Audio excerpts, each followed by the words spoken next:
Coming up on this episode of the Mario Rosenstock podcast. I was reluctant to do stuff because I was stunned, and my Palestinian friends were like, oh my God, my family are probably about to be killed. But to a man and a woman, they all said, no, get in there. Do your stuff because we need satire now more than ever. We're going to see an absolute belt of Hasbara propaganda, and your skill is that you can take the piss out of all that, and we need you now more than ever. Like,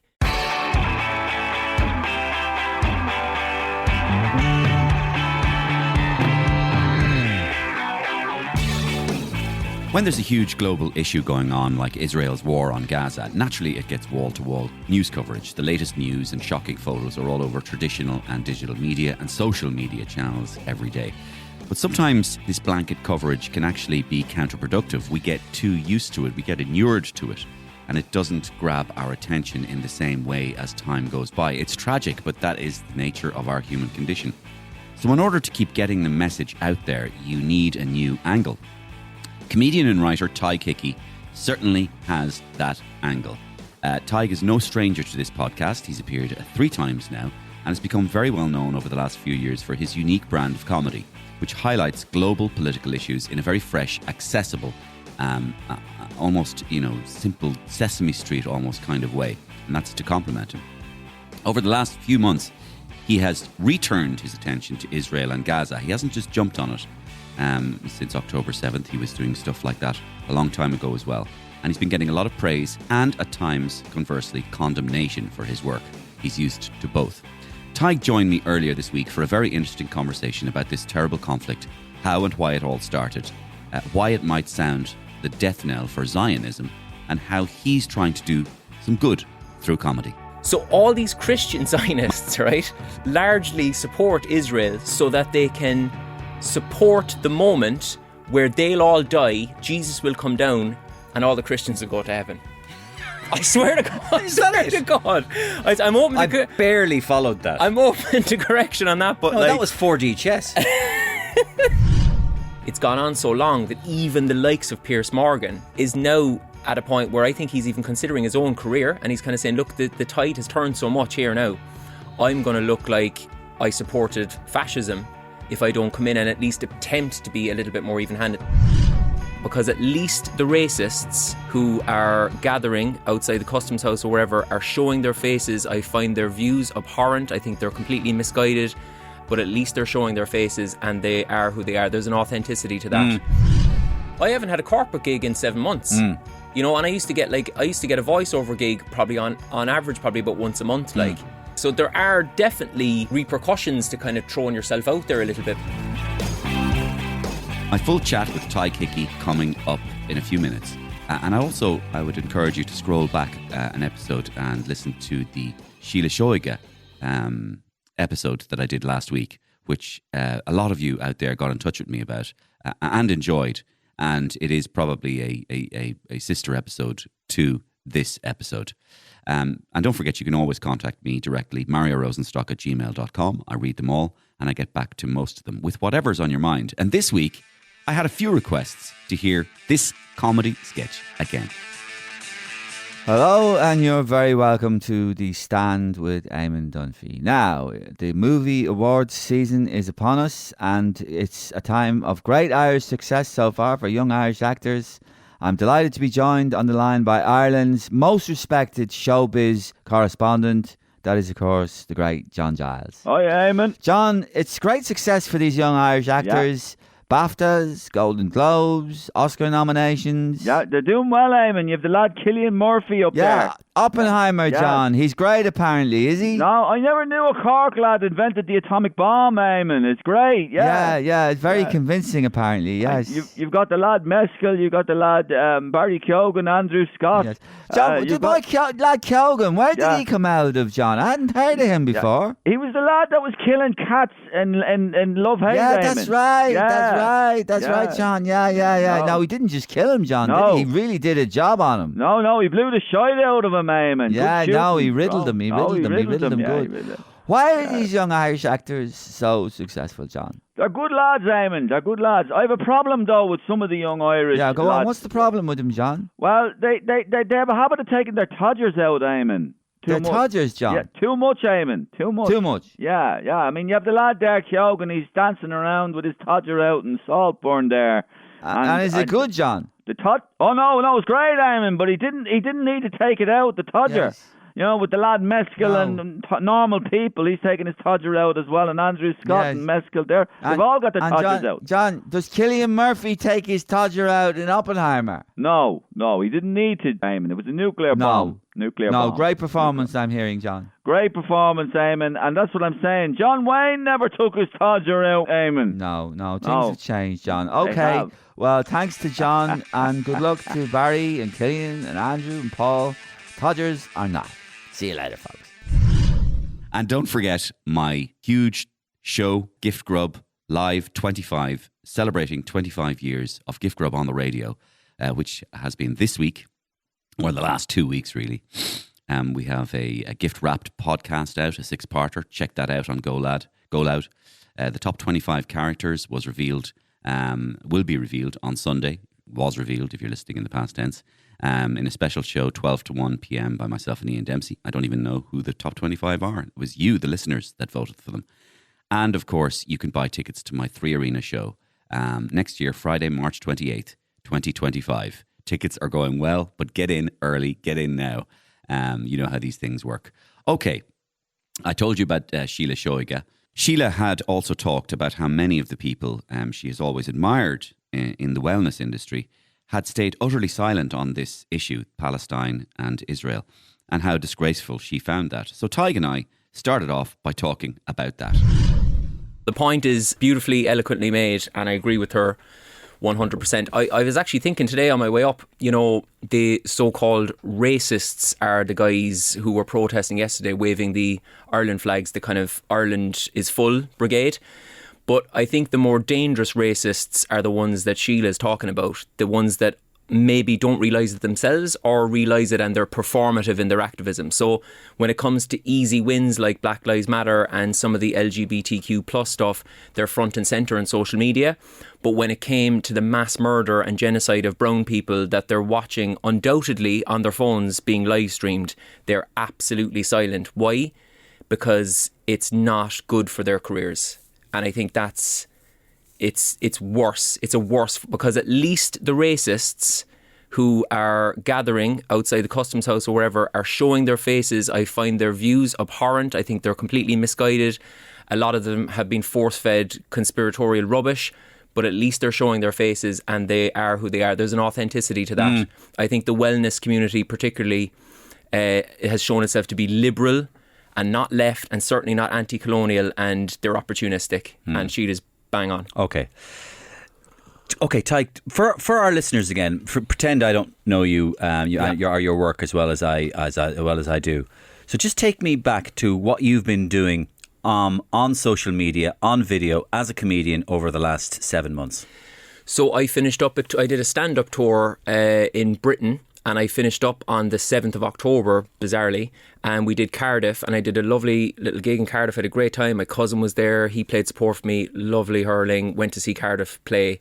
And as I was in the stadium, my buddy was on his phone and we could see what was happening. And my immediate reaction from my armchair knowledge of the so-called conflict was that absolute hell was going to be unleashed now, for sure, because, you know, they burst out of their man-made concentration camp and they'd exacted some revenge, and absolutely atrocities took place, undeniably. I certainly wouldn't be one to deny that at all, but you knew the response was going to be unparalleled.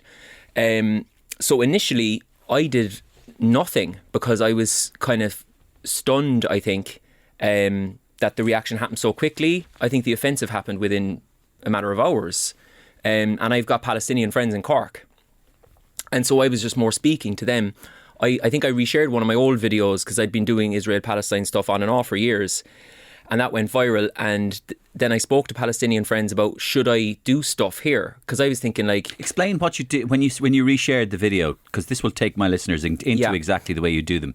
You have this sort of unique selling point, which I see as a unique selling point, of you play all the characters generally in the video, but you often give yourself kind of a nomenclature of the countries involved. So you might be a shot of you might be of Israel. You're Israel, but also another shot of you is of another guy, and he's Palestine. And you do a simple play out, almost Sesame Street-ish. Yeah. I mean, it's satire 101, isn't it? Like, it's like trying to make something that's supposedly nuanced and difficult to understand so bog basic that it's basically a lad calling to your house going, sorry, I actually live here because it says it in this big book of made up stories. And dude's like, no, that can't be fair. He ends up in the shed and then is labelled a terrorist for defending himself because his house has been taken over. I mean, that's a really basic, childish, as you say. And because everyone's got a Cork accent, I feel like there's a kind of a democratic thing going on as well, where like everyone's reduced to some Cork lad in a gaff, be they Britain, Israel, America, or Christian Zionists or whatever, you know. So that was my shtick. And as I say, I did a couple of videos on that topic, very close to what I've just described to you, where Palestine eventually ends up not in a shed, but in this apartment I was in, where, like, you know, we called it at home a cubby hole. I don't know what you posh people call it. Like, you know, that room in the house where stuff gets thrown in, like Palestine ends up there and the door kind of closes and Israel goes, that's better. So I did that as a fundraiser and it earned a lot of money. So I was like, okay, whatever it is that I'm doing seems to be hitting the spot for this so-called conflict. Cut a long story short, I was reluctant to do stuff because, as I say, I was stunned, and my Palestinian friends were like, oh my God, my family are probably about to be killed. But to a man and a woman, they all said, no, get in there. Do your stuff, because we need satire now more than ever, because we're going to see an absolute belt of Hasbara propaganda, and, you know, your skill is that you can take the piss out of all that, and we need you now more than ever. Like, not making myself out to be, you know what I mean? I'm just I would go to people who are directly affected by something if I was going to do comedy on it, because it's a dangerous area, let's be honest. I wouldn't give a shit if a Zionist had a problem with it, because I think that's a fascist ideology that needs to be stopped urgently. But I would care if Palestinians were like, stop making jokes about the genocide of my people. But they all said go for it. So then I just started making pretty much weekly sketches, usually focused on upending or lampooning the IDF propaganda of the week. That's what I would kind of go for, really, for a long time. And yeah, a lot of them went viral and whatnot. And weirdly, in this period, Twitter, which I know we've talked about a lot before, was kind of, Instagram superseded it and started to become where a lot of the political conversations were. It was really where I think Elon Musk is deliberately kind of messing with the algorithm so that it's just kind of right-wing kind of conspiracy nonsense and porn bots. Now that's all I get. I certainly get on my page. So Instagram became the place to be. Like, you're right about Twitter. That's happening. It's a lot of right-wing and a lot of porn is kicking in, and a lot of minus followers as well, which is a direct sort of part of that as well. People, I've checked with other people that it wasn't just me for my sake of my own ego and going, have you lost loads of followers in the last year? Yeah. And I go, yeah, I have loads of followers lost. I used to go up all the time. Of course. Tick, tick, tick, tick. They've probably left as well. A lot of those people have just left. Maybe I know a lot left, of people have left Twitter. People in the middle or on the left have gone, like, they've just given up. Yeah. Anyway. You mentioned the IDF there. And like, people here know who the IDF spokesmen are on these programs like Newsnight and Channel 4 News and all this sort of stuff, and you wouldn't have to be mad to be thinking, I'm looking at this IDF guy and he's shadowy as feck. Yeah, I mean, you know, I even saw there was a video there posted today on X, and I think it was a video between Piers Morgan. Oh, that's right. I was just watching it on my IDF guy. Yeah, and the caption on the video was, "For once, Piers Morgan is the second biggest." That's right. On a video. Yeah. This guy, right? Basically, the IDF guy. Piers said, "So, how many? You do know how many terrorists you've murdered?" And your man went, "Well, we have a good idea of how many. And how many civilians have you murdered?" "Well, we don't know." "What do you mean you don't know? You're the ones that are saying you're careful about how many innocents you've murdered, and you can't tell me how many. Do you have the information?" "No, I don't have the information." "Do you know?" "I don't know." He doesn't know. Yeah. So how can you be sure that you're being safe if you don't know how many innocent people you're killing? And I'm just saying, as a normal person watching this video, you're just going, this is the same old stuff from the IDF, and you go, how can you possibly take them seriously? Well, you can't, and like I think they've been getting away with lying forever. And what has happened, as you said at the very top, this so-called war has gone on so long. And that's, I always felt in my limited understanding, the longer that an incursion into Gaza goes, the worse it is for Israel. Because more people start to look at the conflict and see it through the lens of colonialism, and start to see it through the brutality of settler colonialism that we saw in Algeria, that we saw in Ireland, that we saw in Kenya.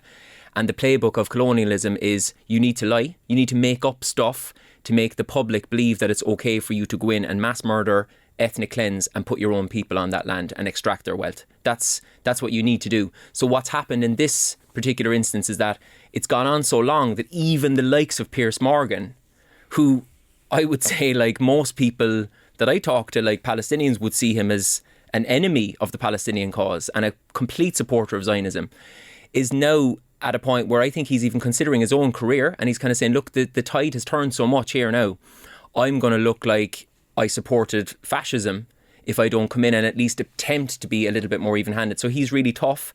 But that spokesperson, they've been saying that for months. Like, it's only now that it's being drilled in. They've been saying this for months, that we know exactly how many terrorists we've killed, but we're not quite sure about civilians. They've been saying a version of that for a long time. And I would say even, how could they know how many terrorists? Because some of the information that they get has been leaked to them from Meta via WhatsApp. So I don't know if you've seen this, but the way in which they target people is like, if you or I are in a five-a-side soccer group and you're in my group and I'm a suspected member of Hamas, you're definitely going to be taken out then because you're associated with me. So like, the distance from the so-called terrorist is more and more extravagant, and it's based on WhatsApp groups and messages. Yeah, that's for actually GPS a thing. Coordinates. Presumably, yeah, or like to locate whether somebody's involved in resistance or not. Yeah. You know what I mean? So, but I think it's time. Another thing that we should have, like, you know, when the dust settles on this horrific genocide, is a discussion of terrorism. Because I think the term has lost all meaning, just like the term anti-Semitic has learned all meaning. Yeah, well, that's another massive discussion. I mean, like, if the IDF are killing like upwards of 15,000 children at the moment, and you and I can go online and see the images of crushed children for an offensive into Rafah that they were told by everyone, including their deepest ally, the US, not to do. If that's not terrorism, I don't know what you would call it. And if the Hamas resistance is terrorism, then it's certainly a less effective version of what Israel are doing. Like, if there was a battle, they'd be winning the terrorist wars. How well, Tadhg, did you know, or how much did you know about the Israeli-Palestine conflict before, when you were young, since you were young? And I'll say what I'll nuance the question slightly by going, one of the problems for people getting involved in this discussion, and there always was, that's why we're learning more now. Yeah. But always was, because you always felt you were just about to be told, you know nothing about this. Stay away from things you know nothing about. You are so far away from this. Who's he doing? I don't know. It's kind of a mixture between an IDF guy and a, you know, you're immediately Sounded a little bit like Geldof, which I was into. Do you understand what I'm saying? Yeah. This totally. idea that, and then you kind of you are cowed. You go, okay, I admit I defer to the fact that you're from there. Yeah. Yeah. And so, how well did you know, or how much did you know about this situation? How much I knew was based on, when I was in school and in college, I was always interested in imperialism and anti-imperialism and those types of movements, particularly movements in South America and Central America that stood up to the US empire in the 20th century. That's the first kind of stuff that I was reading. And obviously the Irish context, Ireland, Algeria, Africa. So I think early on I had an understanding, you know, we've talked before, I would have been traditionally like an Irish Republican in my thinking. And like the thing that I loved about Irish Republicanism was never like, the Brits, like, we hate the Brits. Like, that's kind of a nonsense fringe of Irish republicanism that, again, these patriots are kind of trying to kind of take as their own. But the type of Irish republicanism I was interested in was Roger Casement, James Connolly, internationalist. And it saw the Irish struggle as an internationalist struggle. Cuba, Palestine, South Africa, etc. So my knowledge of Israel and Palestine would have been along those lines. But in terms of a deep understanding of the way in which it works, like, it's only in the last, I would say, few months that I would have an understanding, for instance, that liberal Zionism is kind of a contradiction in terms. You know, so for a long time... What is liberal Zionism? Liberals, I suppose, the type of Zionism that's at the controls for this particular war feels like it's religious Zionism, because you're getting a lot of religious fundamentalists in Israel now that tend to kind of run Israel now, the far right of the party, you know? The government. The government, yeah.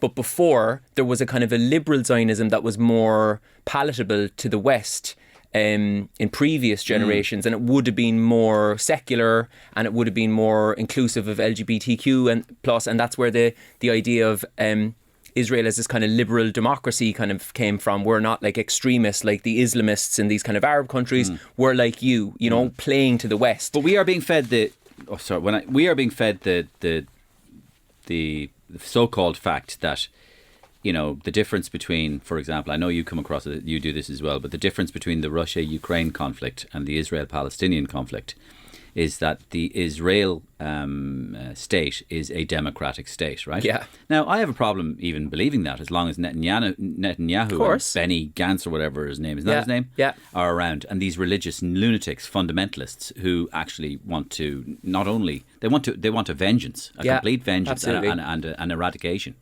Yeah. So I don't find that they're a democratic state at all. No. And this idea that some people are fed that, they had an election though, so they're democratic. Just because you had an election doesn't mean you're...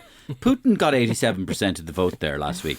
Exactly, yeah. Now, I know that's a bit of... I know that's possibly a bad example to use because it wasn't an election. Yeah. But they would say they had elections. And I would say, yes, you did have elections. And they were most likely fair elections. But the point is, that doesn't mean that you're not running a kind of a semi-fascist regime. I mean, Netanyahu is clearly he's all in now. Of course, yeah. But just quickly on what you're saying about you wouldn't understand this conflict. That's a cornerstone of the propaganda. You know what I mean? And I still don't. So maybe it's better if I just I'll try and give you a bit more, because I'm the uneducated one here, right? You definitely understand it. No, That's what I'm but saying. I'm the uneducated one. So, but I tried to do a bit of learning in the last 6 months. Yeah. And I did learn, and I didn't know anything. So it started with a thing that I heard called the Balfour Declaration. Yes. What's this Balfour Declaration? When? It was 1917. Who's involved in that? The British. Our good old boys. The British. Yeah. Sorry, and I was there literally, Tadhg. Hi, are you saying the Brits were involved in Israel as well? Yeah. Yeah. They handed that land. Of course, yeah. To them. Then one of the next landmarks was 1947, when it was solidified. Enhanced the land that they handed to them. Then the next was a war in 1967 when it was worsened.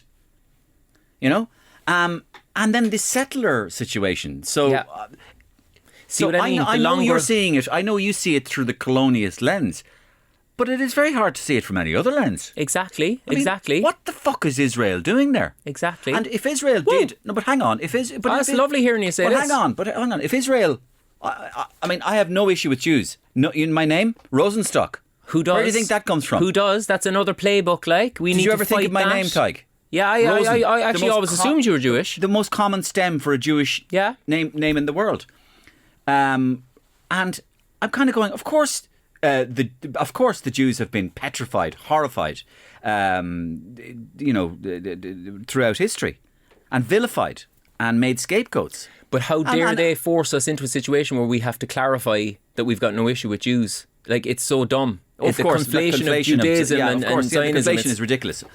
But of course, so I would believe, of course, that if a state is hounded and harried, murdered, asphyxiated, gas chambered, of course, everybody needs somewhere to live. But why put them in this place? Why put them in that particular place? Why redraw a map? Do you understand? I mean, my understanding is fading at this stage. Your understanding is bang on. And like, I just want to say quickly, the map that you laid out, the chronology that you laid out, I think hopefully supports what I'm saying, that the longer that these so-called wars go on, the worse it is for Israel. Because people will learn. Because people will just learn. People will look into it. And when you look into it, you can't support the lies anymore. Well, I mean, like the Likud party, I think in the late 70s, as part of their manifesto, they say that they want... The Likud party is the leading party and the governing party. Netanyahu's party. Party. That the only land you'll see from the river to the sea is Israel. So what's comical about this big kind of pearl-clutching pushback on Palestine will be free from the river to the sea? It's the Likud party have said that. So like what most people, the analysts that I read and watch anyway, this has always been a land grab. And that's what settler colonialism is. I mean, if you look at the American example, the Native American situation is the Americans come in, they take this bit of land, and then we have a treaty. We're not going to take any more. That was a bit crazy. Thanks, guys. You're really cool. We're going to commandeer some of your customs. Actually, no, we need more land, so we've got to get rid of more of you. I think they killed 90% of the population. And that's the problem facing Israel. I feel like, and I mean, I don't think this is an outlandish claim, some of the right-wing nutcases in the Israeli government anyway, let's not maybe speak about Israeli society generally, but those people would like nothing more than to get rid of the Palestinians through any means. I don't think that's an outrageous claim to make. They were genocidal in their statements. So what they want is the whole land with Palestinians either ethnically cleansed elsewhere or murdered, one or the other. That's the plan. This thing about war on Hamas and all that kind of stuff, rubbish, in my opinion. And it's a convenient excuse to get the West to support it in its overall drive for full control of the land. The original situation before 1917 was something like 90-10. Yeah. 90%, right, 10% to the Palestinian Arabs. Yeah. Right? And then it was just completely turned over. Yeah. But they keep building. That's the thing. Even during this period, settlements have expanded at a crazy rate in the West Bank. So the idea of a two-state... I think the other thing that people are kind of waking up to in this period, is that we all know little bits and pieces and we're all kind of vaguely for a two-state solution. We all love peace, like that kind of stuff. And we hear Barack Obama, who we would have seen as a very reasonable person, honest broker, saying we need a two-state solution. Yeah, right? Yeah. That's the safe centrist position that doesn't require any kind of reading.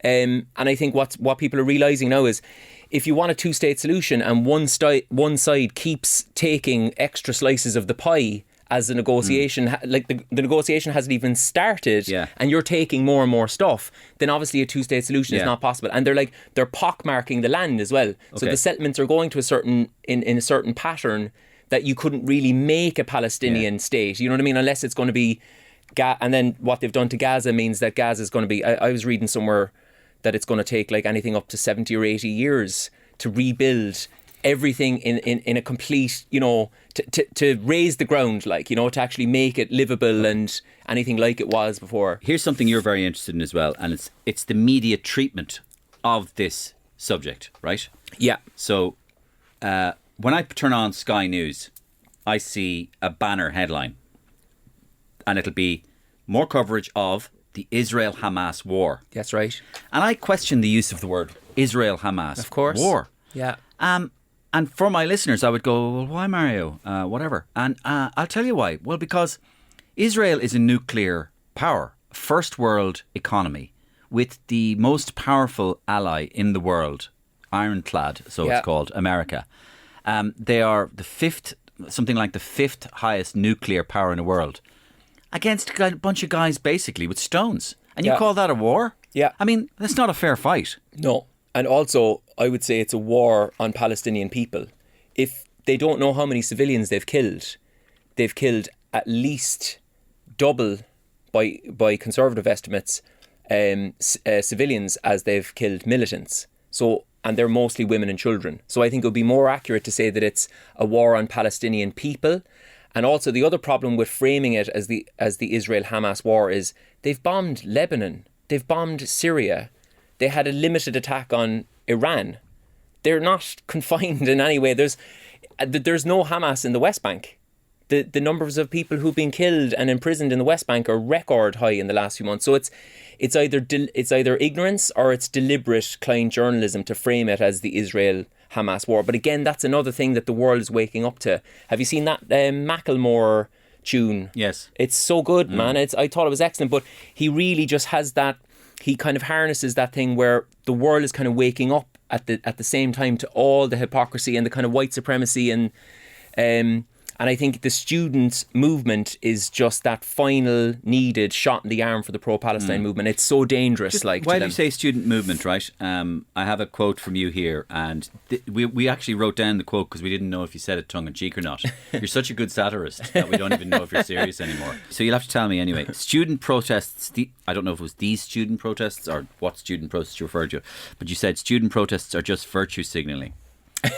Do you remember saying that? Well, I was saying it in an ironic way. Like, yeah. Well, because were you? Yeah.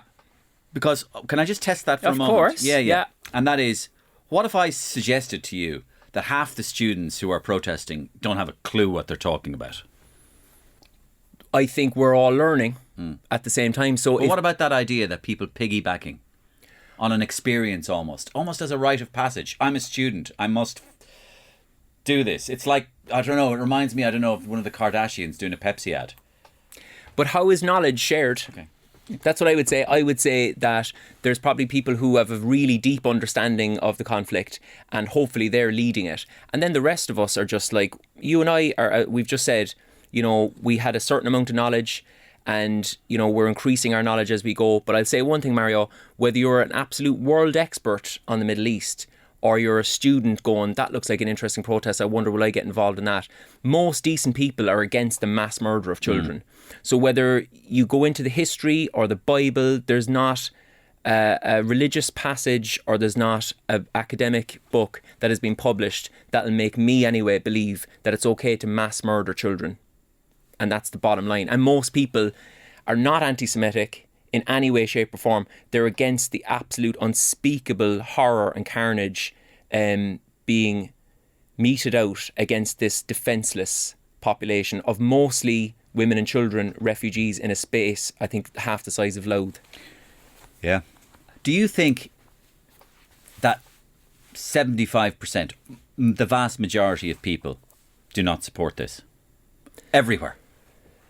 Yeah. Pretty much everywhere. I think it's all won and lost in the US. I think most people in Europe, even obviously in the global south, whatever way they're feeling would have been before. If you just look at what's happened since October 7th, most people would be against what's happening. It's all won and lost in the US because traditionally the US has supported Israel so much. And I'm just getting my head around this at the moment as well. It feels like the missing ingredient that I didn't understand was the role of the Christian Zionists. So that's something that's really important that's not reported at all. Probably explain that to me. Yeah, Jewish Zionists are, I suppose, the Israeli government and Hardcore. Israel, and but they're actually Jewish. So like they're in Israel, and then you've obviously got Jewish. Sorry, when you say a Zionist, what is it? Can you? Yeah, of course. What is a Zionist? Well, it's completely divorced from Judaism. It's a political ideology, and it supports the idea that Israel is the rightful, righteous home for Jewish people. It says it in the Torah, and it's the political aspiration that Israel should have. I would say the hardcores would say all the land, all the Holy Land, and that's where Jewish people should be. That's their ancestral home. It says it in the Bible. It's God's decree. They're the chosen people. And it's often, I think Zionism is, and I'm open to correction here, but it's created mostly by atheists. So that's the funny thing about it. It's like it got this religious dogma attached to it, but the original, I think there's a guy, I think he's Austrian. I can't think of his name now, but he's an Austrian secularist. And so it's very important for everyone to understand that this is a political ideology. It has nothing to do with religion. Again, like what religion could possibly make you okay with mass murder of civilians? I don't see any religion being part of that. But Christian Zionists. So Christian Zionists, right? Again, I'm no expert. I'm a YouTube, a couple of books from the library type of guy. But Christian Zionists, the religious right in America need Israel to succeed. Because, these real headbanger evangelical TV guys, like, a lot of them would believe in the second coming, end times. So they are all for conflict in the Middle East because they believe that Scripture foretells that in order for Jesus to come about, there's going to be a massive war in the Middle East. All the baddies are going to be involved, like Iran, Russia, It sounds like a conspiracy theory. Yeah.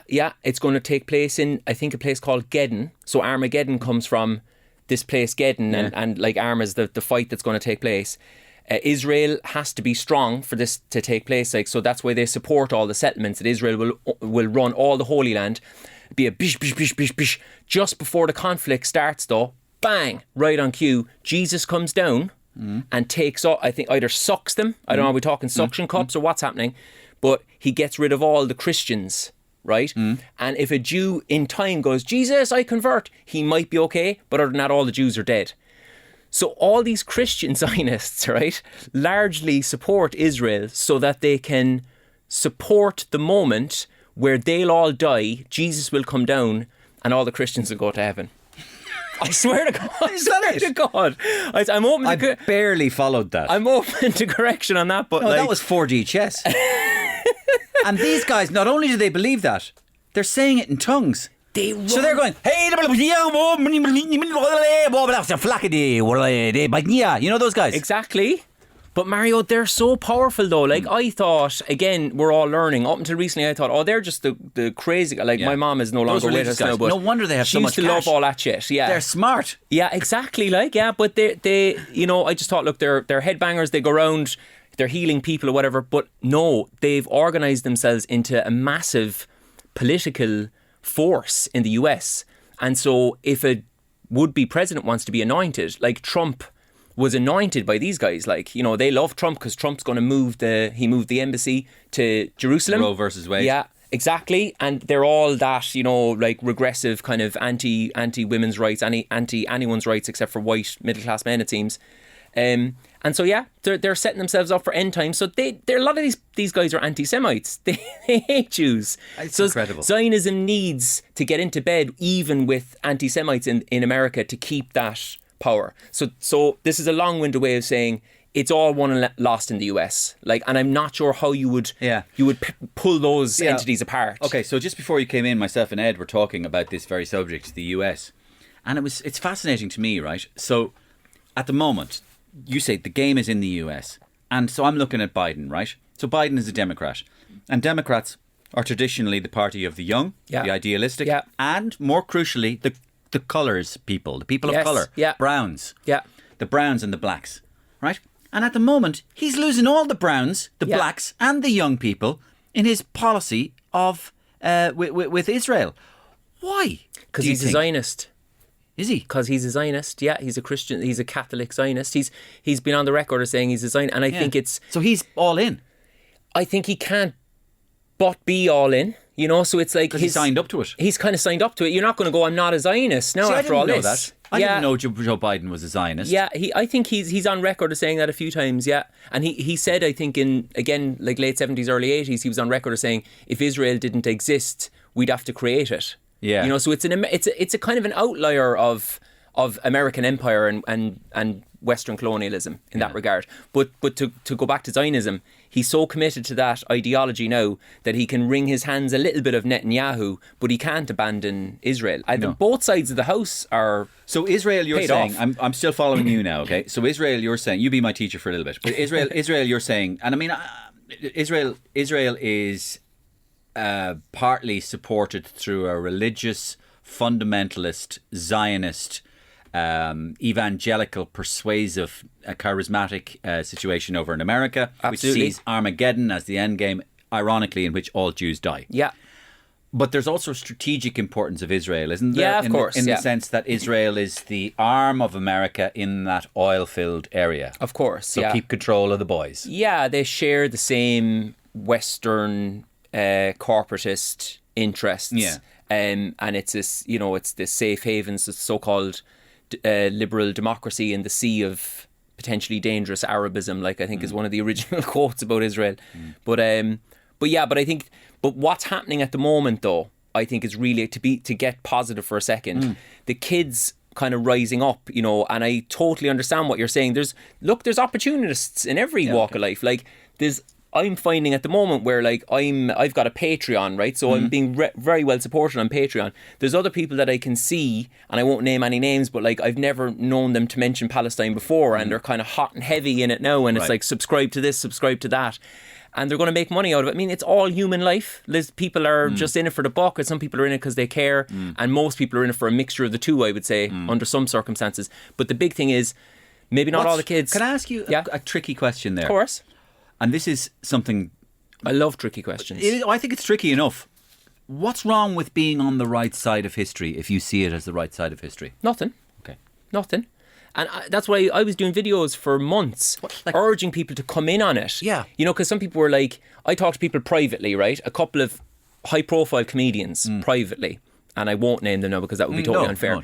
But they would say, geez, I'd love to do something now, but they would have a worry about losing work, right? Which is understandable enough. I think it's less understandable in Ireland, personally. I'd understand it big time in Germany or the US or even in Britain. I think in Ireland, it's we don't have many repercussions for being... I haven't seen Sheila Shoiga being cancelled. No, but there is a broad anti-colonial history here. We understand. And a broad sympathy and a decency in this country, in our small community. Yes. No, having said that, Mario, I haven't had a corporate gig in 7 months. You know, and I used to get a voiceover gig probably on average about once a month, and I haven't been asked to do anything. So there are definitely repercussions to kind of throwing yourself out there a little bit. But sorry, what you asked me there now, I have to lose my trail of thought. So, what was wrong with being on the right side of history? What I mean by this is, how do people ingest knowledge? How do people ingest right and wrong? They ingest it by the example of their peers. You know, how do we play like Brian O'Driscoll? We copy him. Exactly. You know? We watch people who we admire. We watch people who we've followed. Yeah. And we go, do you know what? If she says it's right, I'm pretty much 75% thinking it's right. Exactly. Because I see her and I know her or him, and they're good people. Exactly. And that's what living is about, Tadhg. Of course. Yeah. And that's what I'm saying about your point about the clueless student jumping on the bandwagon. Bring him on. You know what I mean? Because I think, and that's why I was saying I was doing videos to encourage people to come in on it and say, don't worry about being labelled as a bandwagon jumper. Everyone jumped on the bandwagon at some stage for every important social movement, like civil rights, you know. Yeah. I think an interesting thing that's happening as well that I was going to say to you is in the south of Ireland particularly, right? Because I spend a lot of time in the north and they have a intuitive understanding of conflict because they're still dealing with the effects of British imperialism right now. So they don't have to go into a history book or anything like it's, they get Palestine straight away. But in the south, an interesting thing is happening where I feel like, students, young people, maybe people from not particularly areas that would have been supportive of Republican parties or whatnot, right? This is just my own take on it now, right? And you can kind of take it or leave it. But they're marching and they're walking down the road and I support what they're saying, but it's quite surprising in a way when you kind of just take a helicopter view. They're shouting for intifada. And intifada is resistance. Intifada is armed resistance. That's what it is. I mean, it literally, intifada means, I think, shaking off. So it's shaking off imperialism. But we know in Ireland that you don't shake off imperialism with custard pies and water balloons. It takes military action. So the kids, I think, in the South are understanding where their freedom has come from. And it's kind of not legitimising, but it's adding a nice bit of nuance to conversations about armed resistance generally. And I think the conflict in the North is going to be completely changed in terms of the conversations around it by the pro-Palestinian stance, because you can't really support Palestine anymore unless you support armed resistance. That may be a controversial claim, but if you think about it logically, so I support Palestine, but I'm squeamish about violence. Okay, what you want them to do so is to come out of their tunnels and to be mass murdered by the IDF, or to go back into Gaza where the IDF run it and live in squalor, no airport, they can't have access to anything, and live out their lives like good little subjects. Yeah, to put some context in this, which I don't even need the education to know, I think that people see terrorism as a bunch of guys with, turbans on their head and AK-47s who run into cities and kill people, right? So it decontextualizes it from the fact that they are being constantly colonized. Exactly. And their homes are being ripped from under them. Yeah. And they are being, their land has been stolen from them. And their parents their were water probably is killed. being taken away from them. Yeah. Their basic human necessities. So I suppose that's what that means. It's not just guys going, I think these guys have been oppressing us for hundreds of years. Let's just go in and kill them. No. They just took my parents' house. Yeah. What are you going to do about it? Isn't that kind of it, really? Yeah, absolutely. Yeah. But it's increasing conversations, I think, and understanding about, as we're saying at the top, like, what is terrorism? It's time for a conversation about that. What happened on October 7th, Tadhg, and why did it happen? And why did it happen then, as far as you know? Wow. Or should we talk to some... You don't understand what you're saying! I think, I'd have a basic kind of Wikipedia answer for you, all right? Like, I feel like the Abraham Accords, which would have been a kind of an entente cordiale between Saudi Arabia and Israel, would have spelled the end of any hope whatsoever of a Palestinian state. So the moment that Saudi Arabia would shake hands with Israel and say, okay, they'd legitimise Israel and thus legitimise the ever-encroaching settlements, and then that's the final kind of sellout. Saudi Arabia would jump into bed almost with Israel. Yeah, well, it's been on the cards on and off for years. And against their Arab brethren. Oh, yeah. Oh, they're the absolute sellouts. Like, you know, I know a lot of my Palestinian friends are just like, well, they feel absolutely let down by Palestinian leaders generally, like by Arab leaders generally, not by Arab people. Like, the Arab street supports Palestine overwhelmingly, as you've seen from all the protests and whatnot. But Arab leaders, and top of that list would definitely be Saudi Arabia, and the King in Jordan as well, have completely let them down. So I feel like for a long time they saw the writing on the wall, and apparently October 7th was planned for a couple of years in advance. Israel took the eye off the ball. They let Gaza kind of run by Hamas. They were more interested in other issues. They took their eye off the what should have been their primary focus, and it was a complete disaster in terms of security. And I think the Palestinians Hamas had one last go at making themselves front and centre of the news again and put Palestine back in everyone's mind. Do I condone the murder of innocent people? No, I'm yet to meet a rational person who would. But do I understand the idea of resistance? And they had also exhausted all possible diplomatic and peaceful routes to getting Palestine back on the table. You know, like the March of Return in 2019 was famously an initiative led by a poet, where Palestinians would march to the wall in Gaza demanding or agitating for their right to return to their homes. Because, you know, like most Palestinians in Gaza are refugees. You know, their parents would have been thrown out in 1948 during the Nakba. And they did it through peaceful means, as the world would want them to do. As most people say, look, I support Palestine, but just don't pick up any guns. That's what they did in 2019, and they were mass murdered. So actually the violence from Israel is usually more extreme when they're peaceful, because again, a peaceful protest will gather a lot of momentum around the world. So what happened on October 7th was, I think, a besieged, colonised people running out of friends, not just in the world, but in the area, had one last throw at the dice to try and put their cause back front and centre, because Israel was doing a masterful job at slowly ethnic cleansing, slow genocide, and slowly killing the Palestinian liberation statehood dream. And in that regard, as a military exercise, atrocities were carried out. They're definitely to be condemned, but as a military exercise, smash hit. Okay. Can I say smash hit? This is not to dick you around in any way, right? Yeah. Because Are you going to pull up another quote now that I said that I hate Hamas? No, it's not. No, not that at all. It's not to dick you around, but I hate two-sidery sort of stuff, you know. Okay, welcome to the programme. Yeah. We've got Guy who believes the earth is round, but we have to give some Ed Smith, you said the I've earth heard is you flat. say this before and I laughed out loud. Like, you know, it was like we've just had Hitler on, I think you said, wasn't it? Yeah. And we've got to get someone like, you know. Okay. Sometimes there's not two sides. No. Like, there's no two sides to genocide. Absolutely. Adolf Hitler, we've only got 1 minute left, but listen, in your own time. Right? And so, like, you just don't do it. Two-sidery. But, so I want to, instead of that, necessarily, I want you to try and sell, if you can, maybe the not Netanyahu government. Yeah. Let's say there was what you might call a more centrist position Israeli government. what's their pitch, Tadhg, in the normal scheme of things? What is their pitch? Sell me their pitch.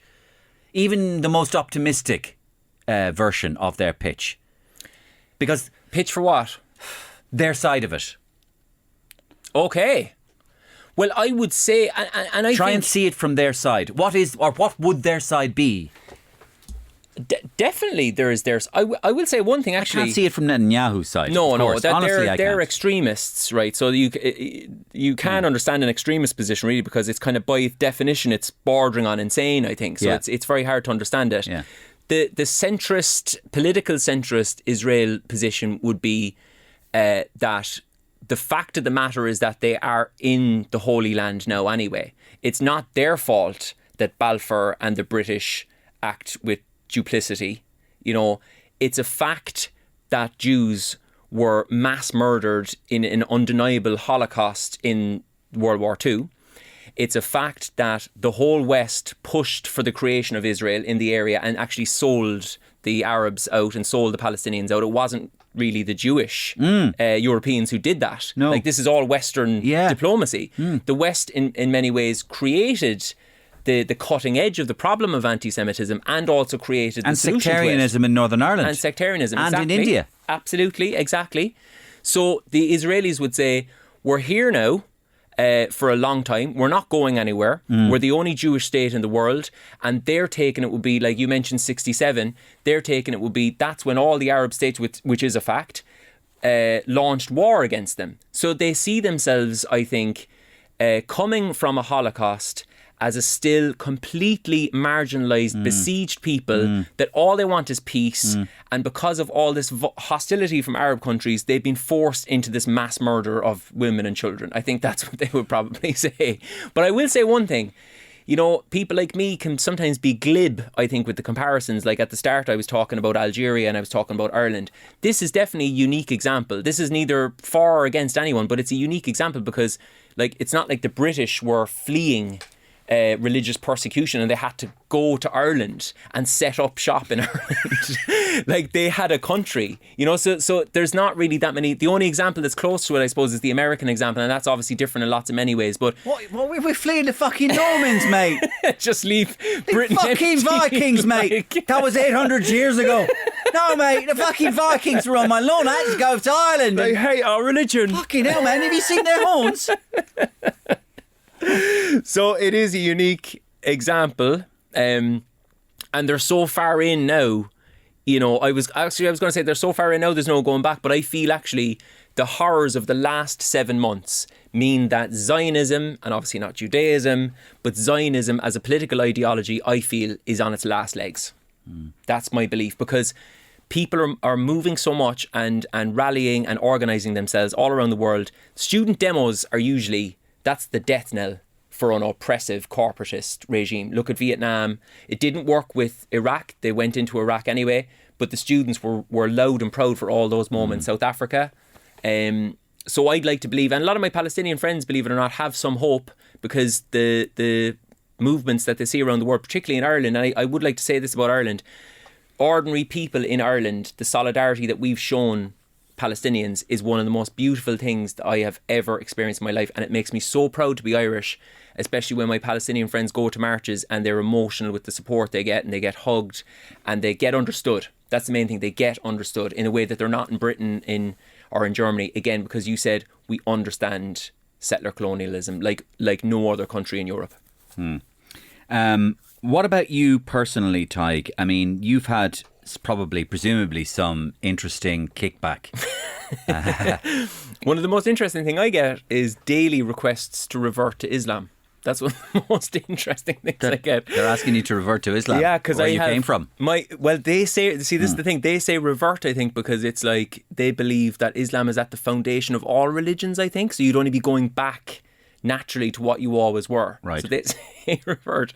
But most of my following on social media at this point, on Instagram particularly, would be from Arab countries or Arab diaspora. Wow. So they're mostly Muslim, I'd say.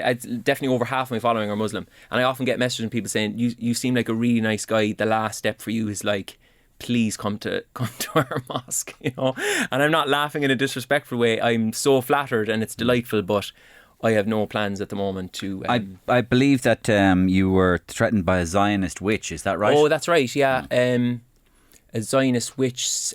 She put a curse on me. Yeah, she put a curse on me. I've had a couple of curses actually, but then again, a lot of Muslim friends get on straight away after I get cursed if I publicise that I've been cursed. They decurse you. They decurse me. Yeah. So that works with religion. It's brilliant. Well, if I'm bringing religions together, like. Yeah, but bringing religions together. One religion can curse you, the other one. Gotcha. It's like Snap. It's playing Snap. Snap, isn't it? Isn't it? Yeah. Absolutely, man. Sure, if you could do it, I can do it. You know. Uncurse me now. Yeah. I'm very flattered though. I'm very. Like the most flattering moment in the whole lot for my own little ego was, do you know that particularly repulsive Israeli propagandist Elon Levy, I think, you know, he was like the little kind of English guy. He did a spoof of my spoof, so I did a Love Actually spoof about Palestine or whatever, and then he did his own little Love Actually thing as well the next day, so I was very flattered by that. Well, you must show that to me. Yeah, that's pretty good. Yeah. But to go back to me, I'm good. Thanks for asking. It's weird though, man, to be honest with you. Like over the next few days now, I'm doing an event. I'm doing Shine on Palestine in the next few days. It's an alternative Eurovision.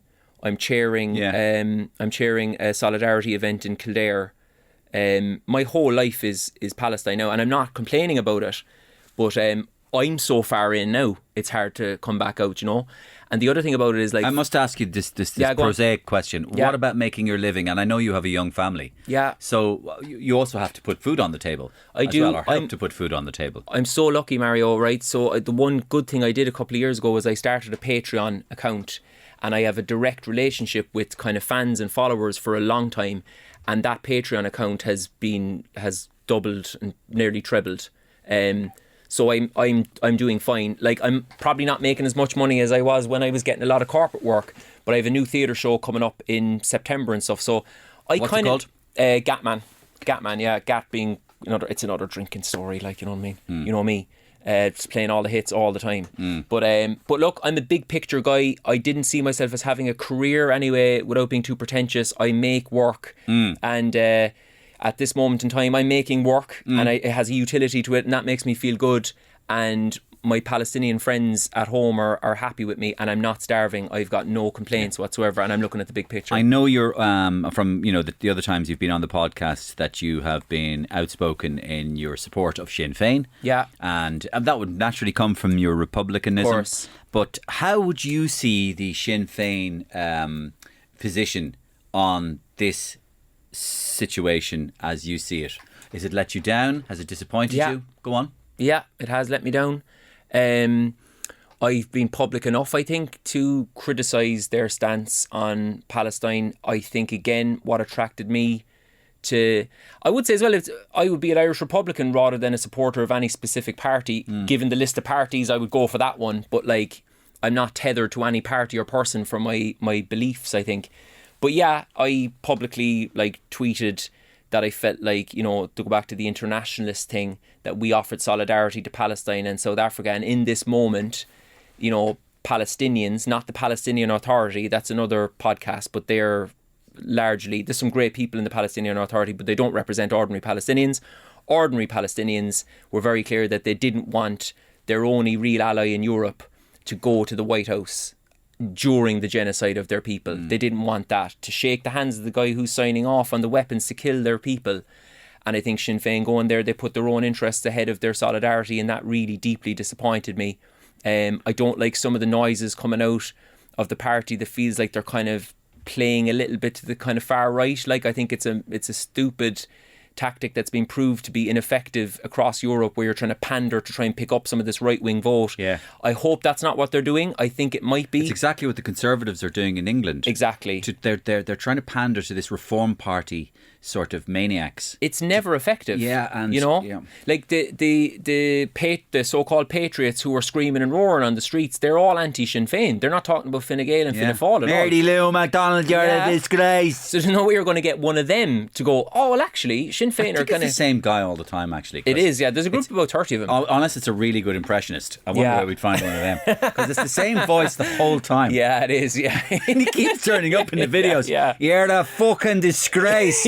And all I see is Leo going, did I hear your voice before? I'm doing the both of you. I'm doing his voice and my voice. Oh, this is fantastic. Did you see that one with Leo getting his legs crossed, just having a little cup of tea or whatever? And your man sees a moment for himself. Couldn't give a shit, like. Yeah, he was just there like, it was interesting, wasn't it? But yeah, so I don't think it's going to be effective to try and pick up some votes from those guys when their sworn enemy is Sinn Féin, you know. So look, but having said all that, Mario, I in the morning would probably still be voting for Sinn Féin, you know. So I think it's important for people on the left to keep in mind as well that you're not happy with everything a party has done, but that doesn't mean that you throw out the dream of having a leftist government that can actually do something for the housing crisis and health crisis that we have. We don't want any more Fine Gael anyway. Well, I certainly don't. I speak for myself.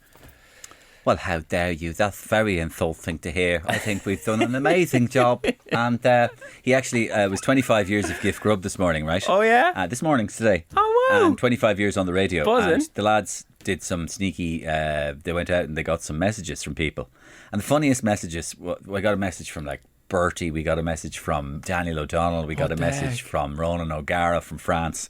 Like, you mean the actual people, or you doing them? Yeah, and they were all sending in messages, and Miriam and Dahi and all these people. Right.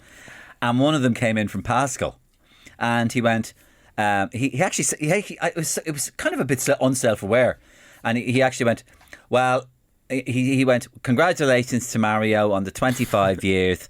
I mean, if you consider the state of the place, no wonder you'd need a laugh. And I'm going, hang on.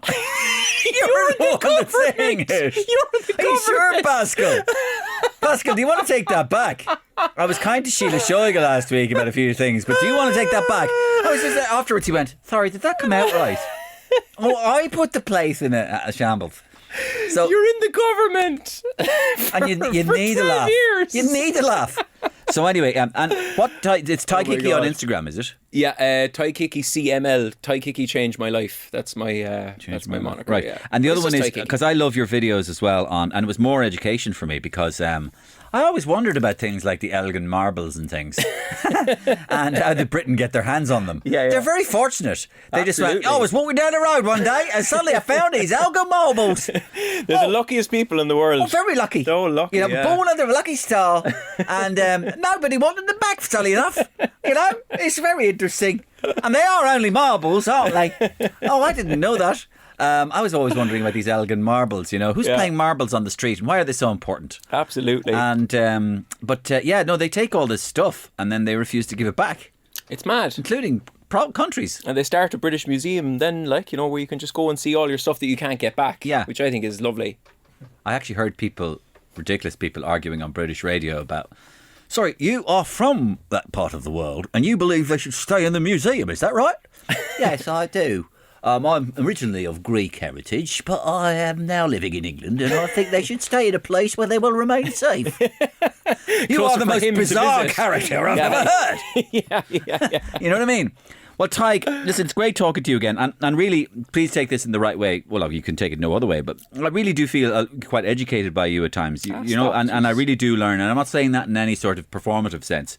I do try to learn stuff myself, but you bring another side to it. And I also think you're a very, very a brilliant person. And I also love your comedy, as you know, and I follow you. And we also had the privilege to perform together one night. Can I quickly say on that? I thought, and I'm not sucking up to you now, I thought you were extraordinary that night. You are our Jim Carrey. That's what we were saying afterwards. You are our Jim Carrey, or kind of Steve Martin, Jim Carrey in their pomp, that type of energy. Because it's like I've seen you live, but to see you from behind, the way that you kind of work it and the different characters and stuff, we were all spellbound. Yeah. So well done. I loved working with you. It was a great night. It was a great night. Yeah. And fair play to Fitz as well. He was brilliant. He was in it. Get me into it. He was up all night before it and I think he had 2 lines, is it?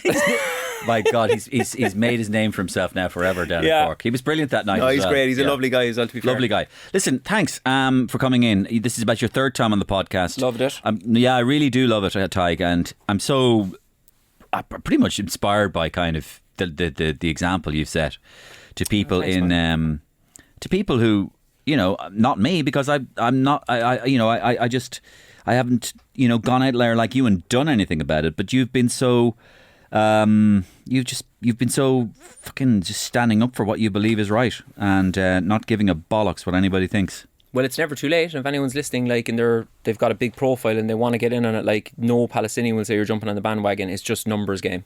Come on in. You're more than welcome. Just as a general reading thing, is there anything you could suggest to our listeners that might be good reading about this thing? Now, obviously, when I ask you that question, please be as, if you like, even-handed as possible. But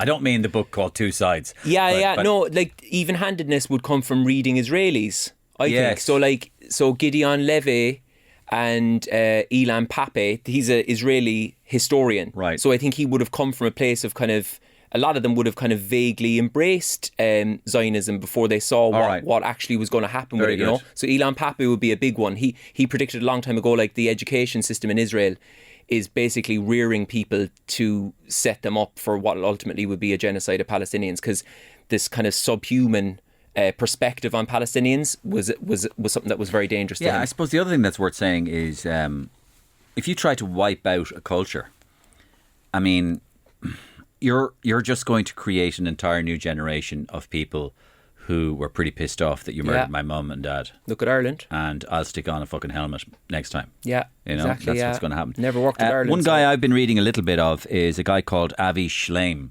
Oh, yes. Yeah. Okay, now he's an Oxford historian, and he has a book out called Memoir of an Arab Jew. And that's part of to be honest with you, that's where I learned a bit of my shtick about that I was telling you earlier on about. That's a whole other side. The Arab Jew side is a whole other side. Yeah. So that's what I was looking into a bit, but I've very scratched the surface. Tadhg, thanks a million. Pleasure, buddy. And that's it. My thanks to Tadhg Hickey for coming in and sharing his thoughts and indeed educating me a bit more about the conflict in that tragic part of the world. Get in touch, mariorosenstock@gmail.com. Come and see me in the 3 Arena Friday, March 28th, 2025. Get on the Gift Wrapped documentary podcast. It's out now on GoLoud. And tune in to me weekdays every morning at 7:15 and 8:15 on the Ian Dempsey Breakfast Show. See you same time, same place next week. Thanks.